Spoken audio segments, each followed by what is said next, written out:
تخيل تبقى عندك 65 سنة ومفلس، معكش غير $100 وتبتدي من الصفر. ايوه دي مش خيال، دي قصة الراجل اللي عمل كنتاكي اللي كل الناس كانت فاكراه غني من اولها، لكن الحقيقة لا خالص. مين بقى الراجل ده؟ اسمه هارلاند ساندرز. طفولته كانت صعبة موت. ابوه مات وهو عنده 6 سنين، امه اشتغلت شغلانة ورا شغلانة ورا شغلانة عشان تأكله. هو ساب المدرسة بدري واشتغل اي شغل ممكن تتخيله، من عامل لطباخ لسواق لبياع.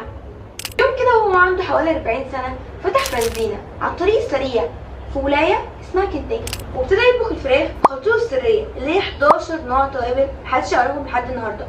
وابتدت الناس تتكلم دي فراخ العم ساندرز مفيش زيها. بس الدنيا قلبت، جت الحكومة وعملت طريق جديد والمطعم بتاعه بقى مهجور. بعد كام سنة باع حقوق السلسلة ب$2 مليون. بس فضل وش البراند. الراجل العجوز اللي لابس ابيض اللي بيرسموه على العلبة، ايوه هو ده. مهما اتأخرت ممكن تبدأ وتنجح. الفشل مش نهاية، بالعكس ده طريق للنجاح.